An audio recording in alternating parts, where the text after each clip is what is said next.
Hi, it's Wednesday the 1st of May. We're actually just arrived down in the bleakness of the area, but it's so beautiful with it as well.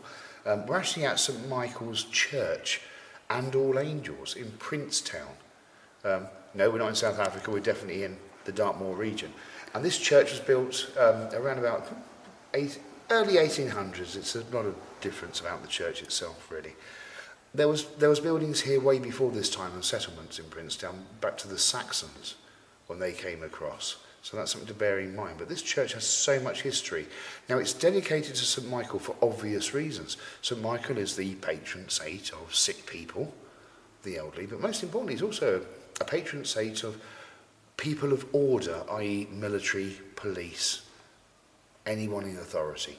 So it makes sense because there is a lot to talk about the forgotten War of 1812, where the Americans arrived on the shores of Britain and they were detained and taken to Dartmoor prison, which is only probably a few hundred metres away from here, which is a little bit scary, I guess. Everyone knows Dartmoor prison, they've always heard of it. But the church is quite interesting in itself. Let's have a quick look.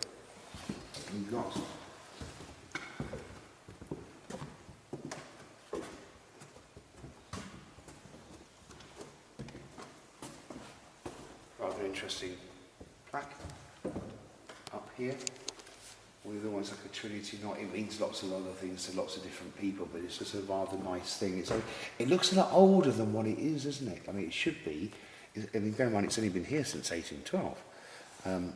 It would be important to say my 6th great uncle, John Neville, was stationed here in the wars of 1812. Now, he was born on the 20th of April 1773 in Birch in Essex, but he married Mary Ann from Princetown, and there's a record of their child, Eliza Neville, being baptised on the 11th of June 1815 in this very place. So, quite interesting that an ex-amount cousin was baptised at that time. And of course the soldier and the military element as well. It's got a really good feel about this church in a sense, and in particular the pew. I mean, it's a lovely wooden carving. Again, it looks so much older than what you think, isn't it? 1812 isn't that long ago in the scale of things. And you've got various. Now, what's interesting over here is you've got various things, but there's no mistake in this. This is not a female's head. This is an animal's head, which is quite interesting. If you see, you can see the mouth here, you can see the eyes, you can see it waving round, so that's far removed from being a female head. You could argue that the eyes and nose are here, but it's actually got a jaw effect here. So that's quite interesting on the wood carver of the time that would have done that. It's actually under the Churches Conservation Trust, which look after many churches, some that we filmed in the past as well. And that's a beautiful, beautiful piece of tapestry there. The actual markings, it's of Princetown and St Michael. And let's just all note the Celtic cross, the correct way of the cross, that it's sort of not totally off-centre, the circular bit.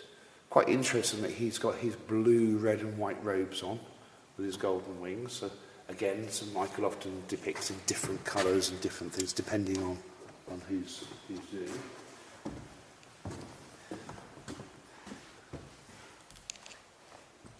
I think, as my dearest friend Janice said a short while ago before we went on to the film, that yes, often the most simplest works are the best, and I think this is probably one of the most finest pieces I've seen.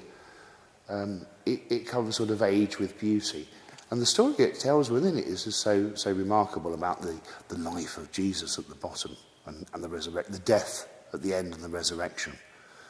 He's showing again. So if you can see him coming through from the left to right. It's a storybook really, which is quite pleasant. The other part to set here, the main part of the church, would be the interesting symbology there, which is Enochian symbology, which is quite interesting to see. I don't know how much of that you can actually see. I know you've got a picture of that as well, and I'm sure we'll be posting that on the site.